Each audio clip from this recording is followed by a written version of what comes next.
Hello to my rock stars. This is Miss Ferreira. Welcome to your first day of virtual learning. Now, some of you maybe missed our first Google Meet this morning, and I wanted to make sure that you were able to view the read aloud that I read to the class this morning. Now, before I introduce the book, I want you to first turn and talk with somebody in your house about how you are feeling this first day of school this school year, especially this year because a lot of things have changed and we're learning online. Feel free to pause this video to talk about your feelings. Okay, so you can unpause it whenever you're ready. Today, I picked out a book which is perfect for the first day of school, even though this book, what happens in it, it's a little bit different than what we're doing right now. This book is called First Day Jitters. And in the story, it takes place in the person's house before school starts and also at the school on their first day of school. Now, I know we're not in our classrooms on this first day, but it talks a lot about feelings in this book and how we all might be feeling different ways. First day jitters, that's another word for meaning, oh, you're a little nervous, you're a little jittery.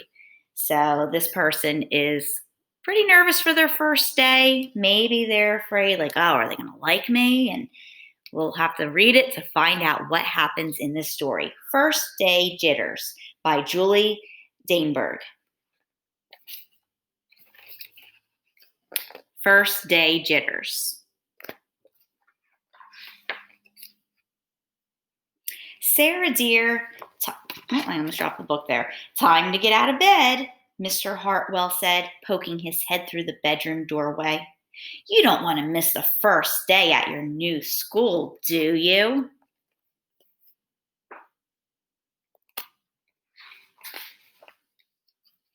I'm not going, said Sarah, and pulled the covers over her head. Of course you're going, honey, said Mr. Hartwell as he walked over to the window and snapped up the shade, trying to get some of that sunlight in to wake her up.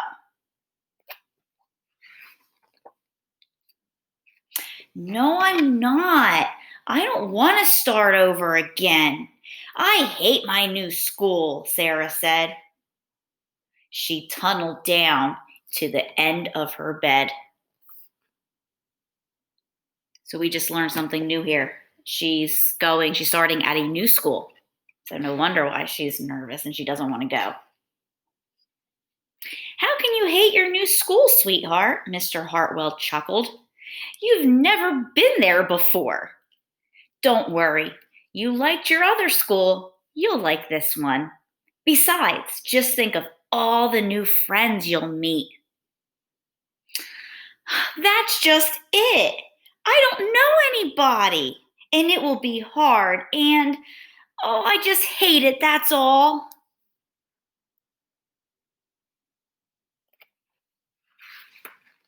Well, she should give it a chance, shouldn't she? What will everyone think if you aren't there? We told them you're coming. Oh, could you imagine? If she didn't go to school, everyone's looking for her. They will think that I am lucky, and they will wish that they were home in bed like me. Mr. Hartwell sighed. Sarah Jane Hartwell, I'm not playing this silly game 1 second longer. I'll see you downstairs in 5 minutes. He's getting serious now.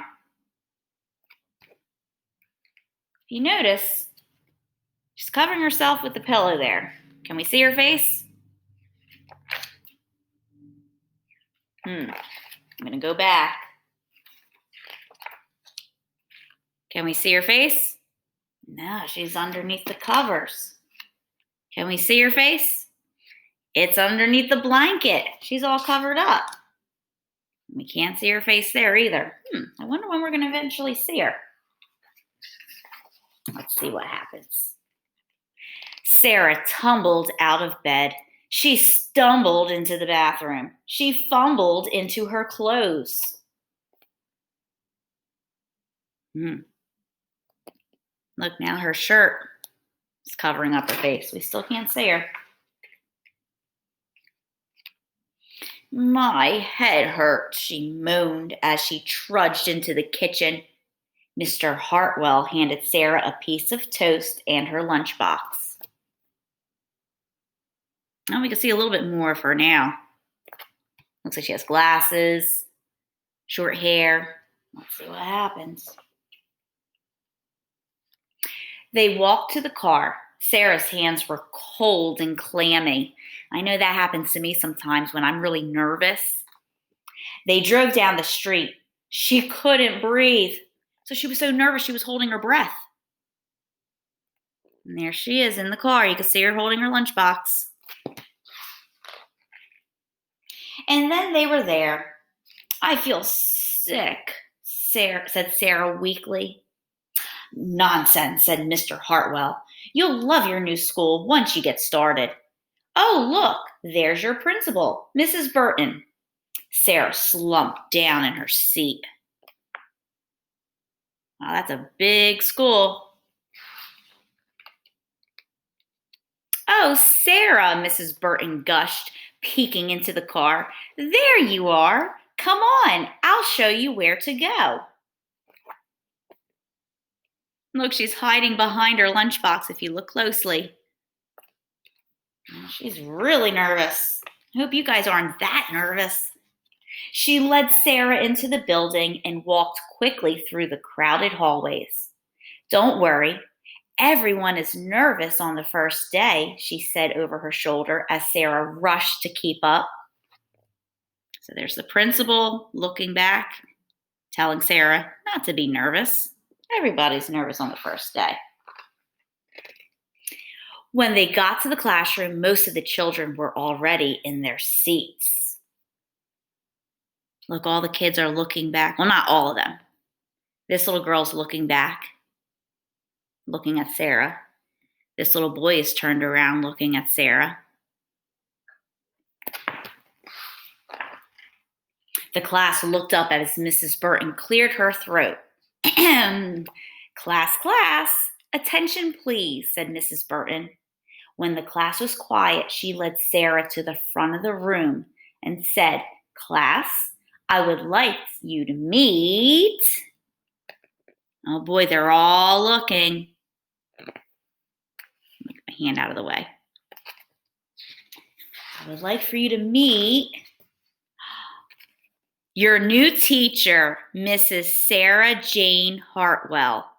Oh my goodness. Were you guys thinking it was a student going to a new school this whole story?